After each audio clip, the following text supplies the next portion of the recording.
Discernment is a word that we've become more and more familiar with, and that's a good thing because it's something that's woven throughout our history and should be part of our story now. To discern means to consider, and it means to sort.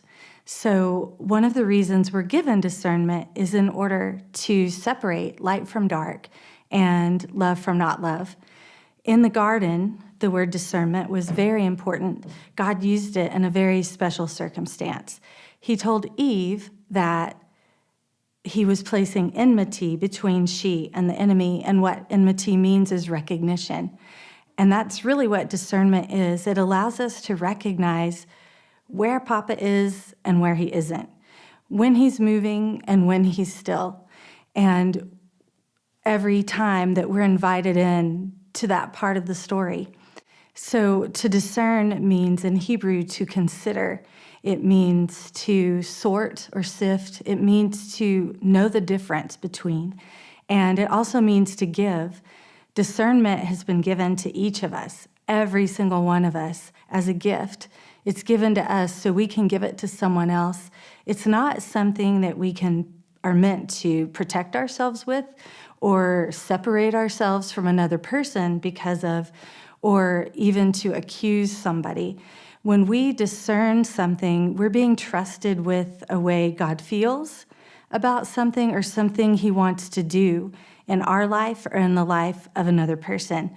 So when we begin to recognize or understand what God's saying, how he wants to move, what he wants to do, that's really the deepest meaning of discern. It means to understand and to be able to apply that understanding. So sometimes we can discern something, we can recognize how God feels about something or what he wants to do in a situation, and we have the invitation to be reconciled to that same feeling or that same desire as him.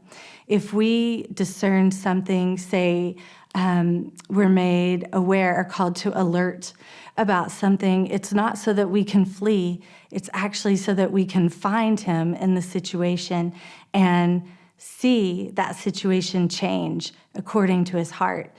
So many times we discern something and we can use that as, well, I'm not going to talk to that person anymore, I'm not going to that place, or I'm not going to be part of this or that. But if it causes us to draw away from the Lord because of what we discern, then we're not in the fullness of discernment. We are in our own emotions, we're in fear, or we're in frustration, or we're in anger. And that's never his intent because it is a gift. And so whenever we're discerning something for ourselves or for another person, we have this moment where we get to give a gift to someone. Maybe it's to pray. I think a lot of times we begin protecting ourselves with discernment because maybe we said something to somebody about what we were discerning and they didn't receive it so well. And maybe that's because we weren't meant to say it yet. We were just invited to pray it. We were invited to be a part of what God's heart was for that person or that situation.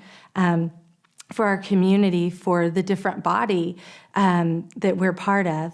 And so it's a crucial gift to be able to celebrate, to have a God who says, I will make it where you can always recognize what's me and what isn't, is a huge, huge thing. And then to put the trust, to place that trust in him, that he will reconcile us all the way to how he's feeling, to what he's seeing. Discernment isn't about knowing the future. It's about knowing who God is. It's about understanding more and more who he is, how he feels, and how his character would cause him to respond in a certain situation. And so much more we'll find different than how we might just naturally respond in a situation or honestly react. But when we're reconciled with him, we will apply that understanding. We will apply that sifting until it's sorted back to his heart, until it's restored. A lot of times what can happen in communities, when we're in a community, is we can discern something that the Lord wants to do, and we can kind of claim it as it's ours. And it's ours for right now, instead of asking him, who is that for? Who are you trusting me with that for? What meeting, what covenant, what situation are we going to be in that you're trusting me to carry this to fullness until it's ready to be released? And when we can trust him with that, his timing, his ways, his plan, then we won't be essentially taking things from each other because we feel it in the atmosphere, and then we determine it is for us, instead of seeing that we might be the one who gets to walk alongside another person as they're waiting for that thing to come to fullness. Maybe they don't even know it's time yet. Maybe they don't even know that thing that maybe they've been waiting on for a while is ready, and it's ready to come forth, and we're the ones that get to do that. And then that same person may be right alongside us, discerning for us. And I think one of the biggest clues about discernment is when the Lord shares something with us, he tells us how he's feeling, he tells us what he wants to do, or he tells us, hey, this is what would hinder what I want to do from happening.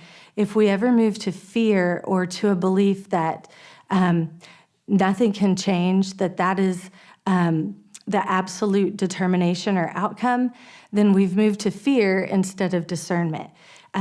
Fear and imagination are closely connected. Both of them picture something that hasn't happened yet as if it has.